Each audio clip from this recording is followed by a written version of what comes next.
What's up, guys? You're watching 2 Big Geek. I'm TJ, your host, and I'm back with you today with some more reviews. This week I've got issues number 3 of Grifter, Suicide Squad, Mr. Terrific, and Demon Knights. So we're at the point now with the New 52 where I'm starting to cut titles from my pull list. With 3 issues in, it's easier to tell whether I'm going to like a title or not. And this week is kind of a 50-50 split. And I'm going to start out with the negative ones. I don't like to be negative in my reviews, but I have to call them like I see them. And the easiest review, honestly, is Grifter number 3. Grifter is not doing it for me. In a word, it's boring. They sell it as this big action title, and there's action in it. It's just not very convincing. I feel like I'm watching an episode of The Outer Limits with this title, and that only works with The Outer Limits because that character goes away after the episode, and you're never going to see him again. Whereas Grifter is going to be a recurring character, so I really expected more character build-up for this story, and it's just not there. You can basically sum up this title in one sentence, which is Grifter is the only guy who can see these aliens, and they're out to get him. That's it. That's all. So again, I hate to be negative in my reviews. I know that there are people who work hard on these comics and whatnot, but Grifter is just not for me. The other title that didn't make the cut this week is Suicide Squad number 3. I gave this one a shot because I like the idea of Suicide Squad.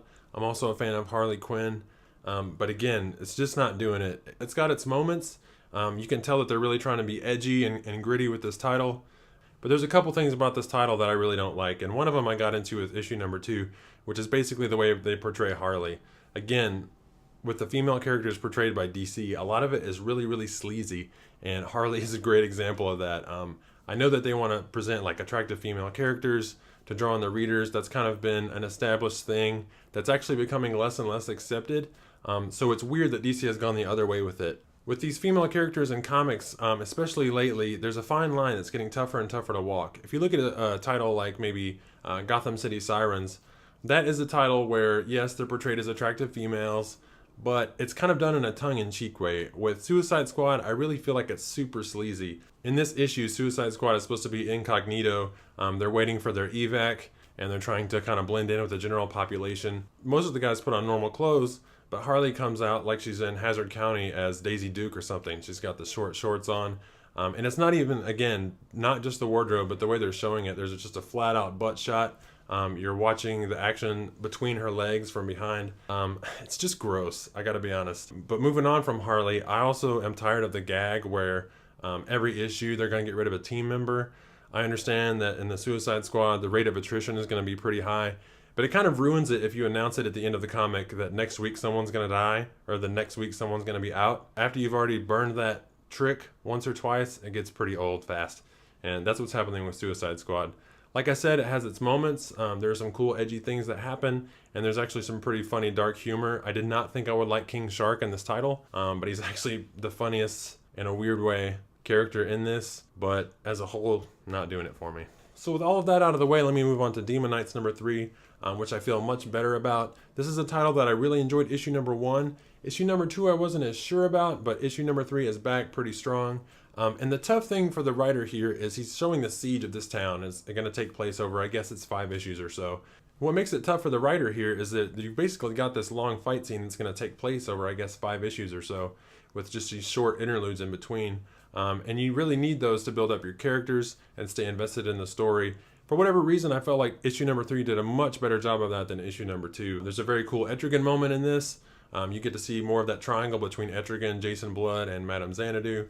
I really like how they're portraying Vandal Savage, and those secondary characters are starting to step up too, especially Shining Knight. I like how they've changed that character as well. So with Demon Knights, I feel like I'm pretty much past the point of no return. I'm kind of invested in this, and I'll at least read through to the rest of the first arc, which for whatever reason, I think it's 5 issues.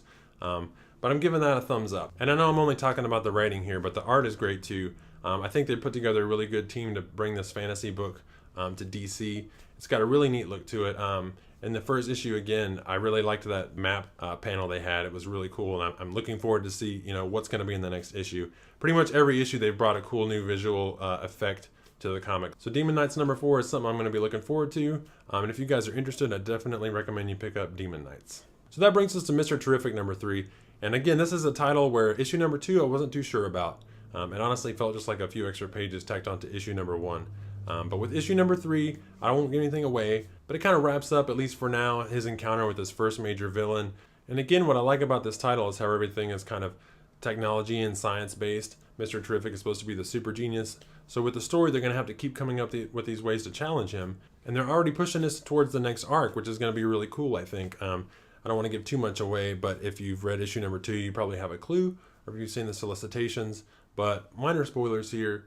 It looks like they're doing something with space, which I'm really excited about. I want to see something in space, something cosmic, because I think that's a really interesting place to take this character. And I'm just looking forward to seeing what this creative team comes up with. So thumbs up for Mr. Terrific as well. I'm going to be picking up issue number 4 for sure, and I'll let you guys know what I think about that when it happens. As always, feel free to comment below. Let me know what you guys think. Thank you for you guys who are doing that already. And the rest of you, feel free to comment, feel free to subscribe, and I'll see you guys next time.